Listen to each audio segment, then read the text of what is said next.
age 15 report cards, age 24 scars. I mean, what if the pressure to get good grades at 15, what if that didn't just disappear after the exams were over? What if it left a psychological mark, a scar, that was still there almost a decade later at age 24? Well, that's exactly the startling connection we're going to dig into today. So, let's just put the question out there, plain and simple. Can a report card from when you're 15 actually leave a scar when you're 24? I know, it sounds a little dramatic, right? Almost like an exaggeration. But believe it or not, a huge scientific study suggests the answer is a pretty clear and kind of shocking yes. And look, this isn't just some theory or a wild guess. We're about to dive into a landmark study, a really big deal, that followed thousands of people for almost a full decade.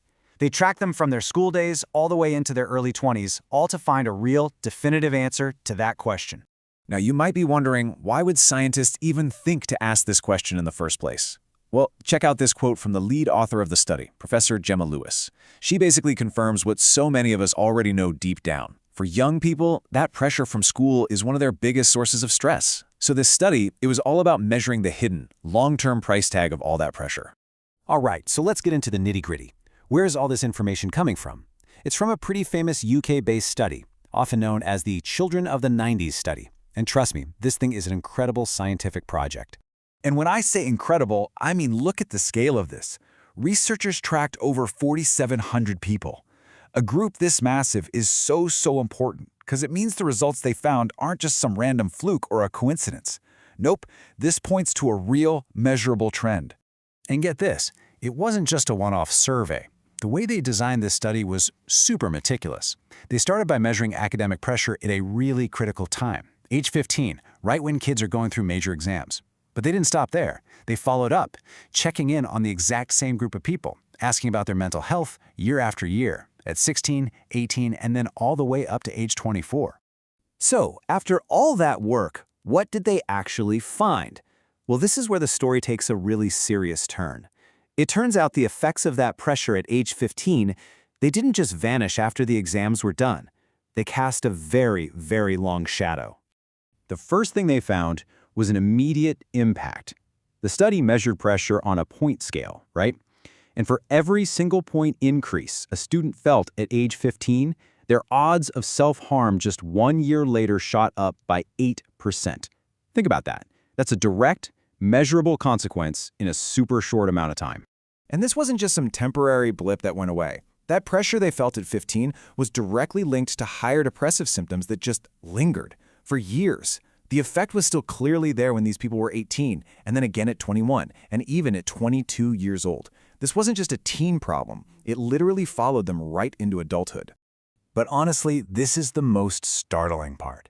Remember that 8% increased risk of self-harm we just talked about? Well, it didn't go away. It stayed.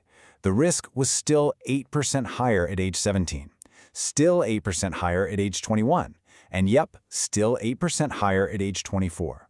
We're talking almost a decade later, and the pressure from just 1 year of high school was still having this effect. So that brings us to the biggest question of all, right? How? How on earth does stress about exams turn into years and years of mental health struggles? Well, the research points to a couple of key psychological traps that people can fall into. Okay, so the first one is a concept called learned helplessness. Just imagine this.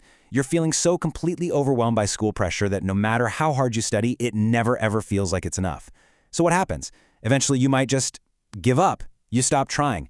You essentially learn that your efforts don't matter, and that creates this deep sense of hopelessness, which is a major ingredient for depression. And the second trap is something called maladaptive perfectionism. Now, this isn't the same as just having high standards or wanting to do well. No, this is when your entire sense of self-worth gets tangled up with your achievements. So getting a B isn't just a grade, it feels like proof that you are a failure. Every little mistake feels like a total catastrophe, which just fuels this awful cycle of anxiety and really harsh self-criticism. And you know, it's so important to see the difference between healthy motivation and this kind of crushing pressure. Healthy motivation, it helps us grow, it helps us see our mistakes as lessons. But the intense pressure they found in this study, it does the exact opposite. It creates this paralyzing fear of failure, and it locks young people into that destructive cycle of feeling helpless and blaming themselves. So, looking at all this evidence, you have to ask, okay, what do we do about it? The good news is the researchers didn't just point out the problem, they also pointed towards a potential path forward for our schools, for our whole education system. So what does that path look like? Well, they suggest some really practical changes. For starters, maybe dial back the number of these super high-stakes, all-or-nothing exams that create so much anxiety. They also push for teaching social and emotional skills right there alongside math and history, and shifting the focus to what they call mastery goals, where actually understanding the material becomes more important than just the letter grade. Oh, and maybe most important of all, creating a school culture that actually encourages the basics, getting enough sleep, physical activity, and having a real social life. And this quote from Paul Noblet at the charity Young Minds, it just perfectly captures how urgent this all is. It's a really powerful call to action. It reminds us that young people have been telling us they're struggling for a long, long time. The evidence is now crystal clear. The only question left is, are we going to do something about it? And all of this really leaves us with one final big question to think about.